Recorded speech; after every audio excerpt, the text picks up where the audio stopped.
जाति दर्पण के एक और प्रतिबिंब के साथ आपकी सेवा में हाजिर हूं मैं गौतम सिंह। आज बात यादव समाज की। दोस्तों, दर्पण की चर्चा है तो एक पंक्ति याद आती है, आईना वही रहता है, चेहरे बदल जाते हैं। ऐसा ही कुछ सकारात्मक बदलाव यादव जाति के आरंभ से लेकर वर्तमान तक साफ दिखता है। भगवान श्री कृष्ण और पौराणिक राजा यदु के वंशज यादव समाज ने समय के हिसाब से स्वयं को ढालते हुए मुख्य धारा में अपनी धारा प्रवाह उपस्थिति दर्ज की है। जाति मामलों में विशेषज्ञ कहे जाने वाले जयंत गडकरी कहते हैं कि पुराणों के विश्लेषण से यह लगभग निश्चित है कि अंधक, वृषणी, सात्वत और अभिरा सामूहिक रूप से यादव कहलाते थे और कृष्ण की पूजा करते थे। यादवों के आरंभ का उल्लेख श्री कृष्ण की कर्मभूमि मथुरा से लेकर राजस्थान के जैसलमेर तक किया जाता है। भाटी जैसलमेर में राजपूतों से जुड़े यादव वंश के कहलाते हैं। उनके पूर्वज भट्टी बताए गए हैं जो भगवान कृष्ण के बेटे प्रद्युम्न के वंशज थे। 17वीं सदी में मारवाड़ का इतिहास बताने वाले दस्तावेज नैन्सी रिख्यात में दावा किया गया था कि मथुरा हारने के बाद भाटी राजस्थान के भटनेर में लखी के जंगलों की तरफ चले गए। फिर वहां से उन्होंने अन्य जगहों की तरफ जाना शुरू किया। इनमें जैसलमेर प्रमुख रहा। यहाँ के कई क्षेत्रों में भाटी वर्ग ने शासन किया। ऐसे ही एक शासक विजय राव ने मुस्लिम आक्रांताओं को खदेड़कर गजनी से गुजरात तक अपने साम्राज्य का विस्तार किया। विजय राव के इस विजय अभियान के चलते वो उत्तरादिशी भाड़ किवाड़ यानी उत्तर दिशा का प्रहरी नाम से भी मशहूर हुए।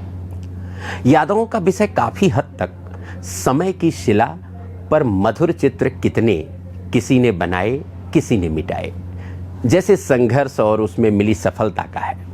सचमुच यादव जाति ने अपने कर्म और पुरुषार्थ से वक्त की चट्टान पर अपने चट्टान जैसे अडिग इरादों से कई विडंबनाओं को मिटाकर उपलब्धियों के चित्र उकेरे हैं। उनकी अमिट छाप छोड़ी है। यादव समाज के लोगों को कहीं जाडम तो कहीं जाडव भी कहा गया है। देश के हिंदी बेल्ट में बसने वाले अहीर और मराठी भाषी महाराष्ट्र के निवासी गौली भी मूलतः यादव ही हैं। यदि इतिहास में जाएं तो 19वीं सदी के अंतिम चरण से लेकर पूरी 20वीं शताब्दी तक यादव समाज ने प्रगति के कई चरण बढ़ाए। इस चरण को एक शब्द संस्कृतिकरण से भी समझा जा सकता है, जिसे अंग्रेजी में संस्कृतिटाइजेशन कहते हैं।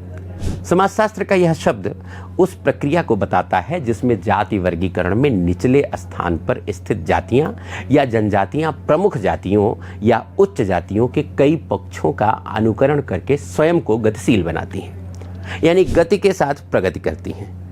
यादव जाति का अतीत से लेकर वर्तमान तक का सफर भी ऐसा ही रहा है। इस समुदाय ने अपनी तरक्की के लिए अनुशासित तरीके से कई अतिक्रमण हटाए। मसलन आज देश के कई राज्यों सहित विदेशों में भी यादव समाज की खासी तादाद है।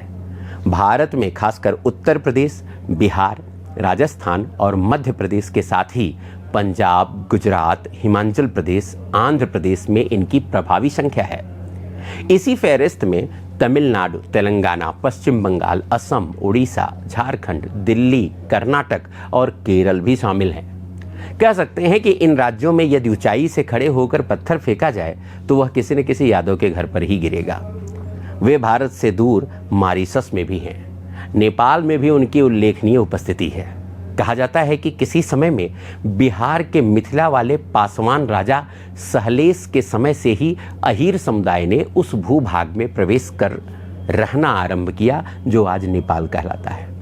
वहां गोपे और राय का उपनाम इस्तेमाल करने वाले यादव समाज का ही हिस्सा माने जाते हैं। अहीर के तौर पर यादव समाज को मूलतः पशुपालक और दूध विक्रेता माना गया, किंतु यह छवि अब और निखर चुकी है। खासकर बिहार में जमींदारी उन्मूलन में इस समाज ने बड़ी भूमिका निभाई।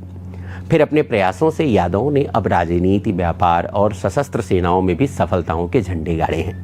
फिर भी एक झंडे के तले आने के प्रयासों में यादवों को अब भी पूरी सफलता नहीं मिली है।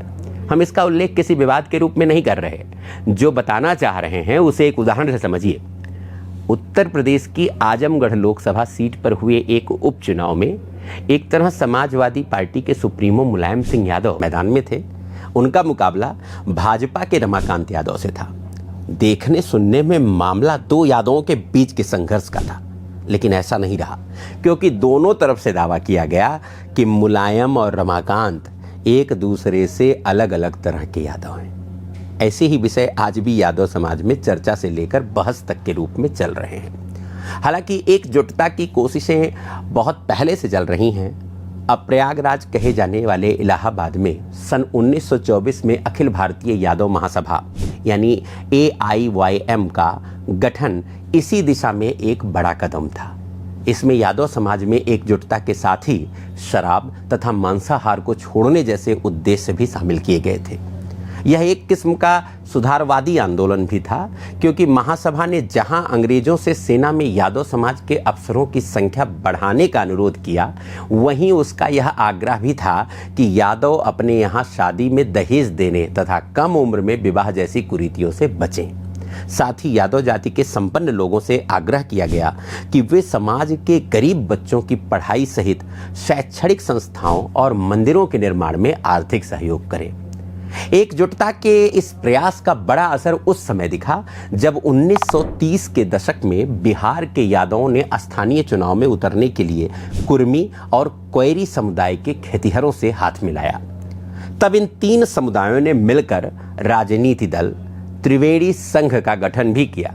सियासी मैदान में दंड पेलने के इस प्रयास में भले ही शुरू में सफलता न मिली हो, लेकिन आज यादव समाज देश के राजनीतिक गलियारों में जिस तरह अपना स्थान बना चुका है, उसका एक सिरा त्रिवेणी संघ से भी बेशक जोड़ा जा सकता है।